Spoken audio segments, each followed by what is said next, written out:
You're watching The Breakfast Club. Morning, everybody. It's DJ NV, Angela Yee, Charlamagne the God. We are The Breakfast Club. We got a special guest in the building. The legendary Ice Cube. Yeah, what's happening with you? Hey, welcome back. We got to start celebrating our legends more in the game, man, because it seems like they just passing so much. It's just like, yo, while they here, let's celebrate them. Crazy. Please celebrate me while I'm here. Please, man. Give me some love. Congratulations for getting your star. Thank you. You know, Why that that was seem love. so long overdue? I don't know, because I don't know. It was kind of long overdue. I thought you had a star Me already. too. I didn't even think about it. Like, The only one I spray painted when I was little, you know what I mean? But for the most part, it was a cool day. Whenever you get it, you happy, you know what I'm saying? And what was cool is like the history of me was there. Like the history of my whole career, from Dre to Sir Jinx to DJ Pooh. You know, it was just great to see just all the fam. Yo-Yo was there. It was just dope. I know you was there, but it don't seem like you be tripping off stuff like that, like the awards and the accolades and things like that. I don't trip off of it, you know, but it's cool when it happens. You still appreciate it. Yeah, I appreciate it. I'm not going to diss. And, you know, it was a nice time to shout out all the people that helped me get here, you know. So it wasn't really about me. It was really about letting people know that you don't get here by yourself. And people, you know, that probably think I forgot about them, I wanted to let them know that I never forget about you and that you always on my mind. As further as I get in this career, I'm always dap you up. It's a weird space for you too, Cube, because it's like, do you celebrate Cube as one of the greatest MCs of all time or one of the greatest in Hollywood? Like, it seemed like you in both worlds very well. I mean, really, I want my MC props. You know what I'm saying? That's what I want. Okay. I want my MC props. Okay. You know, that movie stuff, you know, whatever. But, you know, that's what really makes me, you know, feel good is that, you know, people respect, you know, the work I done put in. Yeah, you seen the NWA movie, amazing film. And what did you think about the Pac movie? I haven't seen it yet. You haven't seen it yet? Yeah, I haven't seen it yet. I want to see it. I just been so busy, you know, with this basketball league. It's been crazy, but, you know, I want to see it. You know, I'm very interested in, you know, learning more about Pac. You know what I mean? I knew what I knew as a friend, but you never know those, you know, things that could be revealed in a movie. Right. Snoop worked on that too, and or actually, I guess he gave his story about why him and Pac had a falling out or a disagreement, which I didn't know about. Yeah, I didn't know that either. So it's a trip because when I did the NWA movie, I learned a lot working on that movie because when I broke up with them, I didn't know what they were going through. I didn't know what was happening. So making the movie and interviewing Yella and Ren and going in depth, I was learning stuff like I was like, damn, this movie gonna be good. You know what I mean? Because if I'm learning new stuff and I was part of it, you know, I'm pretty sure the audience is gonna learn a whole new, you know, dynamic of the group. That movie was so good. That's like a hard act to follow. It set the bar really high. It set the bar like too high. It's like, wow. Any movie you see after, they be like, well, it gotta get close to this NWA movie. Yeah, my man told me about the Pac. He said, all I want to know is it on a scale from Notorious to Straight Outta Compton, where does it land? That's what he said in the barbershop Saturday. That's funny. That's kind of funny. I mean, it's hard to do, man. It's hard to get right.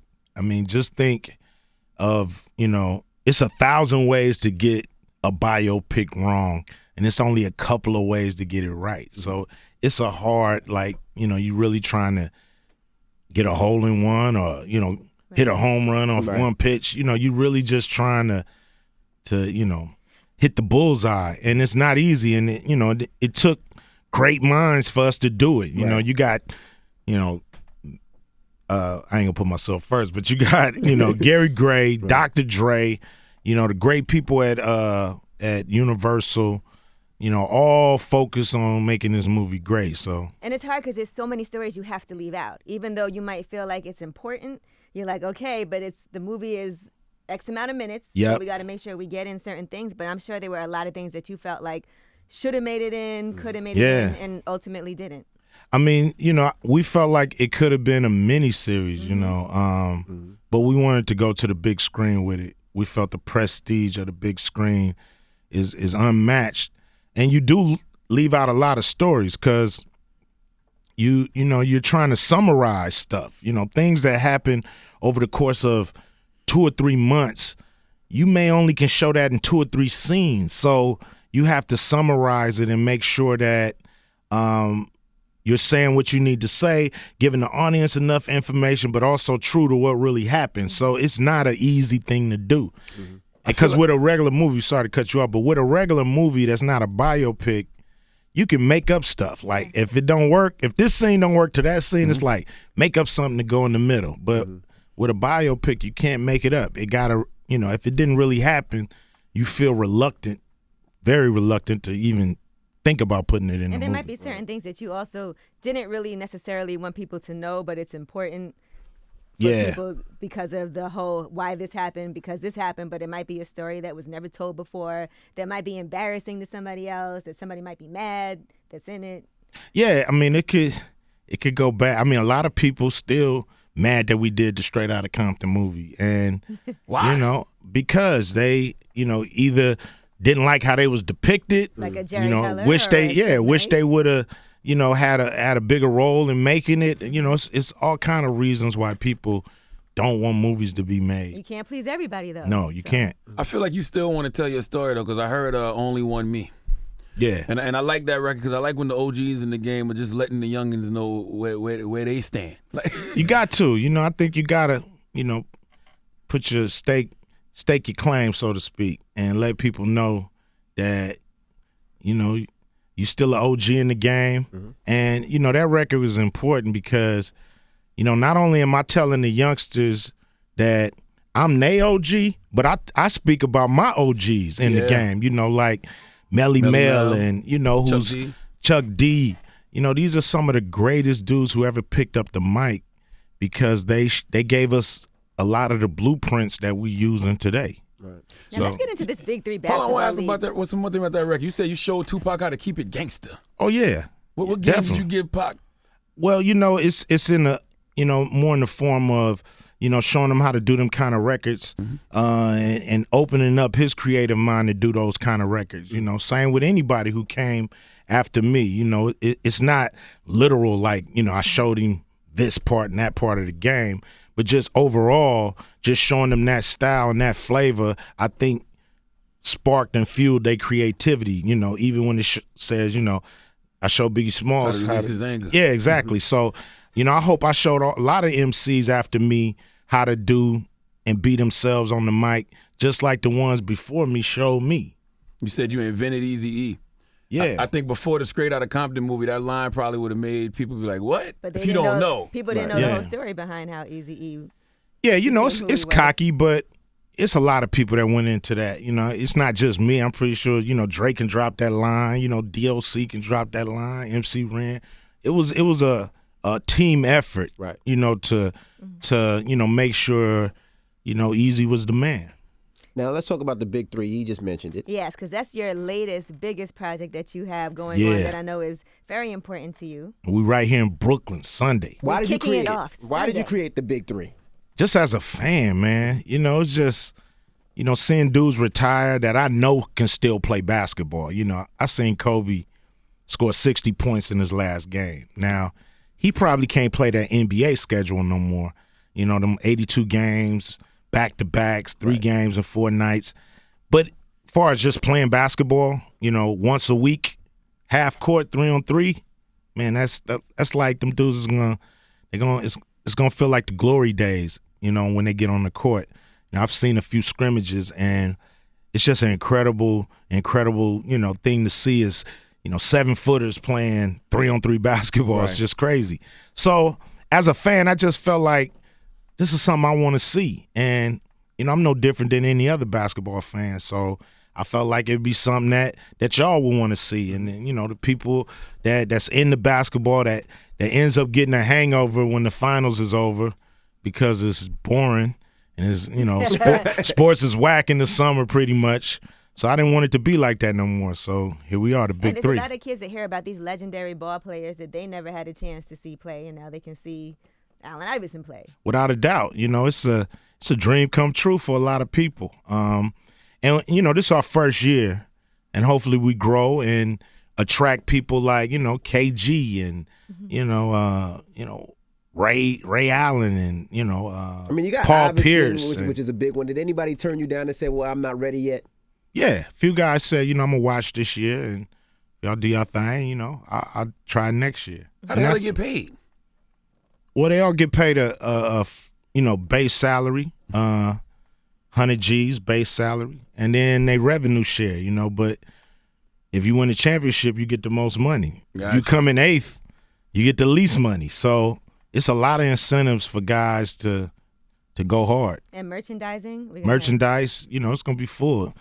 Barclays is gonna be full, and I got to give it up to the Barclays Center because they just did everything they could to help us. This is our first year, our first game. Yeah, it's just been incredible. They've been incredible, and to me, it was a great omen for the league to start off our first game right here in New York, Mecca basketball, and doing it in Brooklyn. To me, tends to lean towards the street nature of 3-on-3 basketball, and we just, it's about to grow up. 3-on-3 basketball is going to grow up on Sunday. Me and Envy will be there hosting on Sunday. That's yes. Right. So we're excited. Thank you so much for having us in the building for that. Now, how you set up the court, though? I was like, because it's 3-on-3, so yeah, it's half court, but it's set up like a boxing ring. If you ever seen a boxing ring, it's kind of square right there. Right. We just turned it that way, so.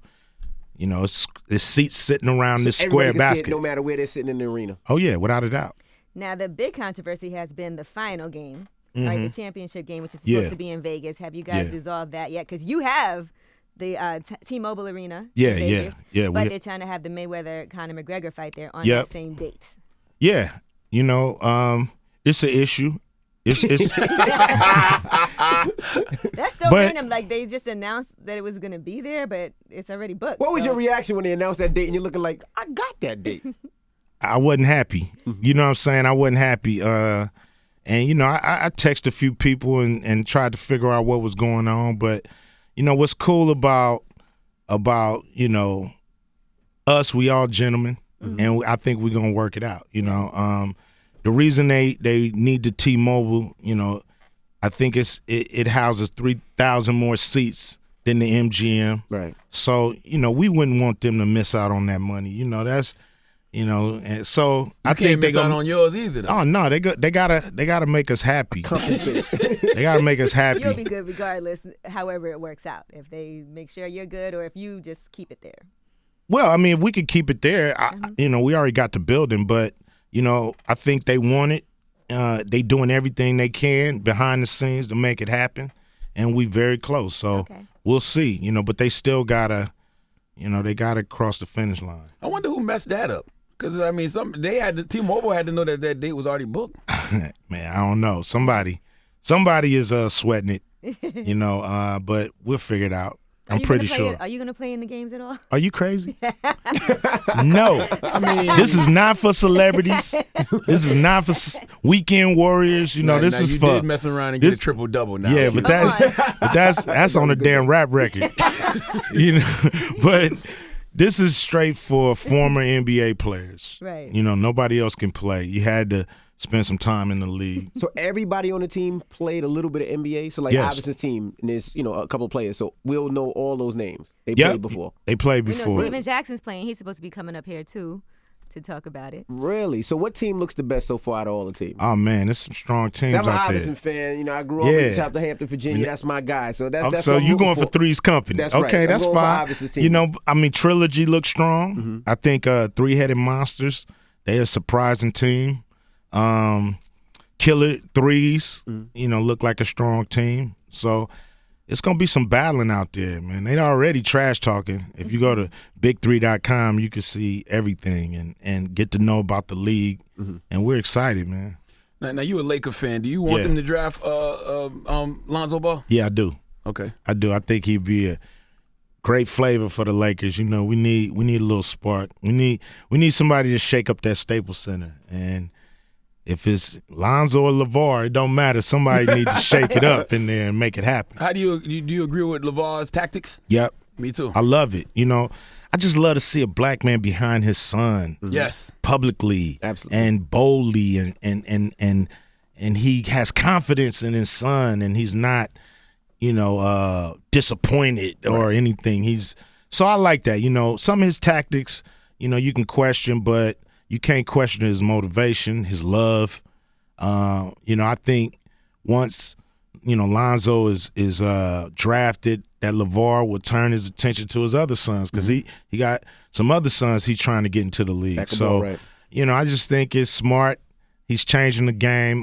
He's definitely, put some light on his kid because, I didn't really follow, college basketball, Lonzo game until, LeVar started to tell me I needed to watch his game.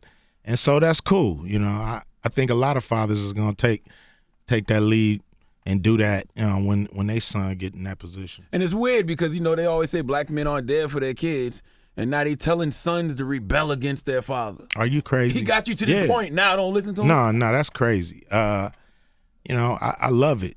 I have no problem with it whatsoever. I'd be the same way. I am the same way. Too, without a doubt. And I definitely go tell the world that this man is a movie star, and he is.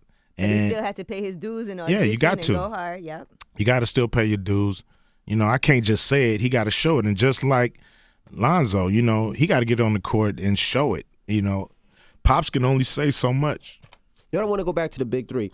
A lot of people always ask, how can the fans be involved? So will there be things that the fans can do as well at the Big Three tournament?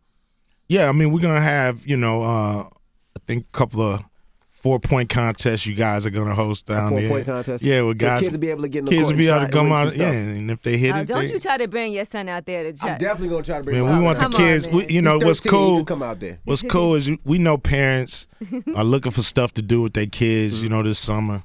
And this is a great day. Come, see a lot of basketball history. I mean, our coaches are Hall of Famers. We got Dr. J and, Clyde Drexler and Rick Barry and Gary Payton, who never shuts up.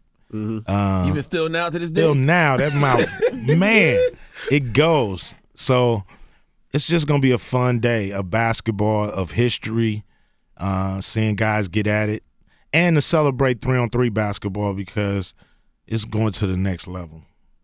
All right. You also spoke to Bill Maher recently, and that was a big deal because you happened to be booked on the show right after that controversy happened, and you were already booked to go up to the show and talk about the use of the N-word. Yeah. So did you ever think like, okay, maybe I don't want to, there was so much backlash. Like I couldn't understand why people were acting like, oh, Ice Cube's a sellout for going on there. Like I didn't understand that. I thought it was good to go up there, say what you had to say, address him, and keep it moving. Well, yeah, I thought it was a teachable moment. People who don't want to, go on the show, I don't know what that proves. To me, it's better to go on the show and, deal with a dude face to face. They rather talk about him on social media. Yeah, that's whack. That's weak. If I'm a be a real man, I should be able to look that man in the eye and tell him how I feel. But it really wasn't for him. It was for his audience. It was for the people watching. It was for all the Bill Mahers that's out there that think they can get away with that because they got a few homeboys or a few homegirls. And it's just so that to me was more important than checking Bill Maher. You know what I mean? It was really about the audience watching Bill Maher. Right. Like, let me educate you because some people do feel like, well, I could use that word because it's in the song and I can, say the lyrics, or I grew up around black people or I've dated black women. So they feel like they could just use the word because they're not using it maliciously, but it still has those connotations. Yeah, it's never going to feel good. It's just never going to feel good coming out of a white mouth. Did y'all have that problem back in the day when it was NWA? Cause I never knew what that crowd looked like. Was it more black people or was it a mixed audience like how it still is now with white people? I mean, it started off, more black people in the audience, and then, as the years went by, the audience started to become more mixed. So, I mean, we just was doing our thing. We used to always trip off of it, a little bit, because we never felt like people outside of our neighborhood would ever get what we were doing. We just felt like you had to be in a hood somewhere to get this. If you're not in a hood somewhere, this stuff is going to go over your head or around you. So just to see people, people from all walks of life, you know, just being down with it or getting it or coming to the show. It always just tripped us out. Because if a white person had a niggas with attitude shirt on, you ain't gonna tell them take it off, right?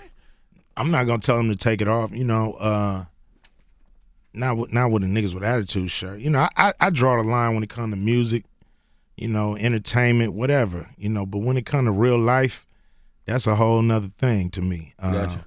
So, you know, entertainment is one thing, but when people, you know, think they can just, you know, pop off in a casual conversation, that's a whole nother animal to me. It's funny with that song, you know, Angela Yee reported a story the other day about Trey Songz and him in court.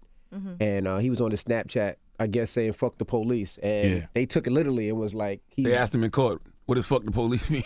and they're actually going to use him singing fuck the police because of part of what's going on with his trial, which I thought is crazy because he can't sing a song. Yeah, they're using his Snapchat where he was saying that in Vegas he had some altercation or whatever, and he was saying that on Snapchat. And now 5 days later he was in Detroit and he had an alleged altercation with a police officer. So they're saying that, here's what you said 5 days ago, F the police. What does that mean? Why would you say that? And they're explaining it's a song. He just, you know, he's not saying literally 5 days from now I'm going to attack a police officer. Yeah, I mean, and the actual word "fuck," I mean, you know, that's like that can mean 1,000 different things nowadays. So, you know, I think they was just trying to mess with him. Yeah, they was just trying to mess with him on that. Well, on your new record, Good Cop, Bad Cop. Yeah. By the way, I still love the fact that you still go at police at this stage in your career. Yeah, you be rapping like you're not Ice Cube.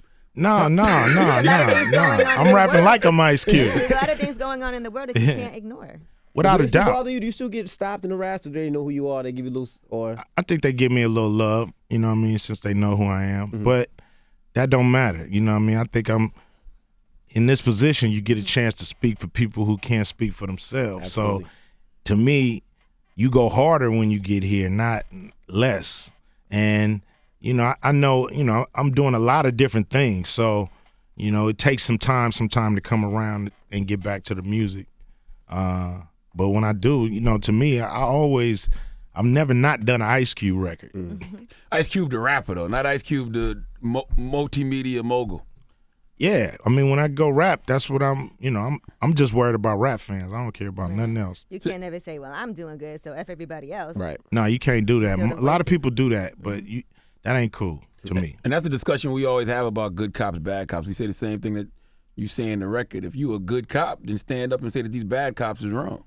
Yeah, but a lot of them getting bullied. You know what I mean? It's a lot of bullying going on in the police department. A lot of racism, a lot of, you know, stuff that going on the streets. You know, a lot of dudes scared to get smoked, to be honest. You know, if they speak up, and I mean, it's dirty out there. Yeah, it's dirty out there, man. So, you know, a lot of them dudes are scared to speak up, but you know, I think the community just got to give them the courage. The last Friday, are we ever gonna get the last you Friday are. rendition? You gonna get it. Is it? We you all gonna, gonna get you it. want the shit? You Yes. gonna get the shit. You gonna get it. Is Chris Tucker gonna be in it? We've had our talks. Oh boy. That's all I can say. That means a yes.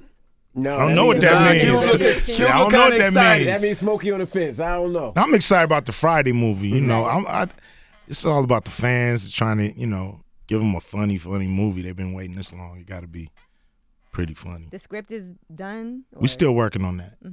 Yeah. You know, because we got to just update it. We had a script, but, you know, now it's a different time. You know, we wrote the last script before, you know, weed was legalized in California. So now it's just got to be kind of a different movie. Now here's a hip hop question. I don't know if you ever saw that video of Suge that was circulating. I think he was on like Jimmy Kimmel, and he talked about how, you know, you inject people with HIV needles. He said we call that Eazy-E stuff, and then they tried to tie it in with your album Lethal Injection. And they said that title of that album was a subliminal diss to Eazy. Nah, without a doubt. I mean, Lethal Injection was done before Eazy's death, so I don't understand. It didn't make no sense. Yeah, don't make that. I blame Cedar Sinai. You know, I blame that because, man, they lost Eazy in Cedar Sinai. They lost Biggie, Cedar Sinai.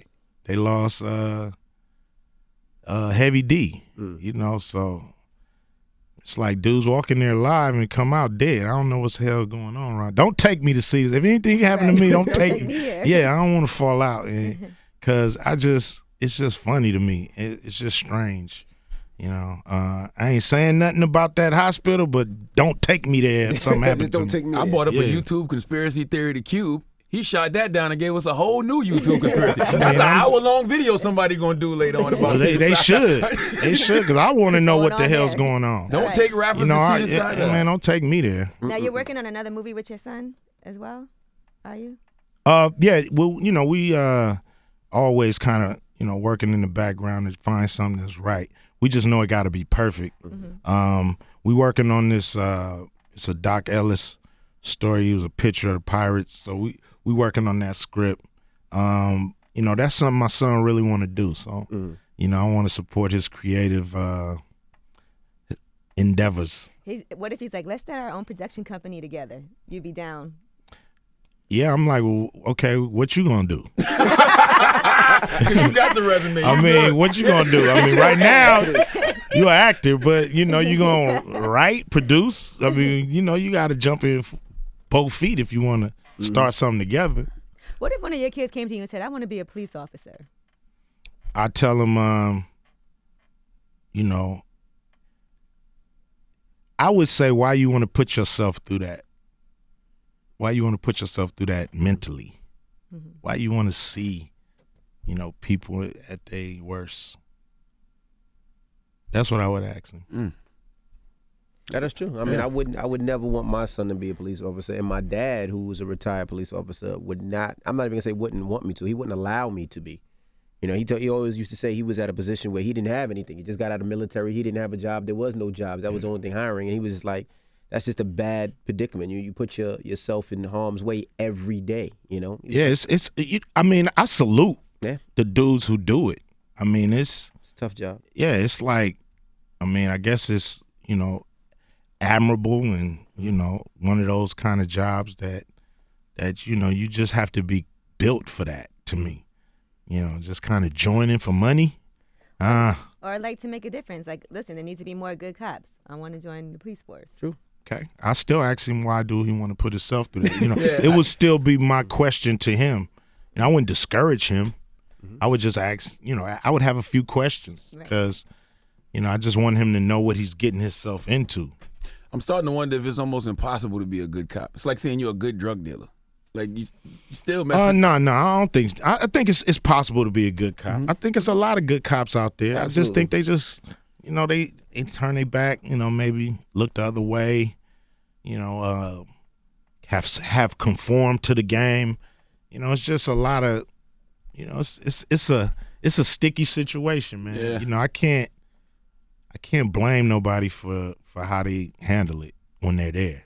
I feel like you could write a book on how not to conform. Because even with Hollywood and everything, you've maintained Ice Cube throughout this whole time. I think you got to be yourself or you're going to be unhappy. Even if it costs me, jobs or costs me fans, costs me whatever. I just think you got to be yourself to be happy. And conforming is not who I am. It's like I would rather go to my long way than your short way. Right. Has there ever been a time when they said Cube's too militant? Like, have you? Yeah, of course. I probably lost a lot of opportunities because, an interview here or a record there or whatever. But to me, that's not the important thing is to get the record out. Is not the opportunity lost, but to get the record out and the message out. That's more important because that's going to last longer than any money I get from an opportunity. Gotcha. Well, the BIG3 this weekend, how can people buy tickets? What time? What should they expect? Oh, man, it's going to be fun, man. We're going to have a ball. It's Sunday. You can buy tickets at Ticketmaster or go to big3.com and they'll let you know everything. Game starts at 1 o'clock. So you get there at, noon, I changed 12:30. my flight, everything. I was in LA for BET Awards. I'm coming back on the red eye the night before just to make sure I can make it there for 1 o'clock. So that's right. there, right when we kick off, because it's in Brooklyn. That's my hometown. That's where I'm from. It's at the Barclays. That's where we're kicking it off. Yes. Now, how many teams play? All teams play? Yeah, it's 8 teams, so it's 4 games. One ticket gets you 4 games. How long? And we got games? Fabulous performing at halftime. I mean, between games 2 and 3. What'd you say? How long are the games? The games are to 60. So they average out play to 60? To 60 points. You know, halftime at 30. So the games really average out to about 45 minutes apiece. Okay. So it's cool to see those guys run and go and, you know, give it they all. Trash talk. Okay. Hand checking. It's going down. It ain't going up. All right. Well, there you have it. Ice Cube, make sure you get your tickets to BIG3 this weekend in Brooklyn, the Barclays Center. I'll be there. Angela Yee will be there. And Fabulous will be performing at halftime. So get your tickets. Get there early. And we appreciate you for joining us, Cube. Oh, man, thanks for having me. And, you know, I can't wait to see y'all on Sunday. I know y'all going to keep the crowd hype. Absolutely. Come out there. Scream for your favorite players. You know, the teams don't have cities. So you got to just scream for your favorite players. You know what I'm saying? If you see somebody you like, team you like, a squad you like, let them know. After this first game, no, you can't just do that. After this, I think that after this first game, me and you should have a little bet going on who we think team regardless. Is going to go to the championship and who we think is going to win everything. team. That's my guy. That's Stop being a groupie, Envy. That's my homie. That's my guy. You don't even know who's on his team. I don't care. AI is the best to me. That's how I look at it. All right. All right. That is D-writing. Shut up. It's the Breakfast Club. Ice Cube. Yeah.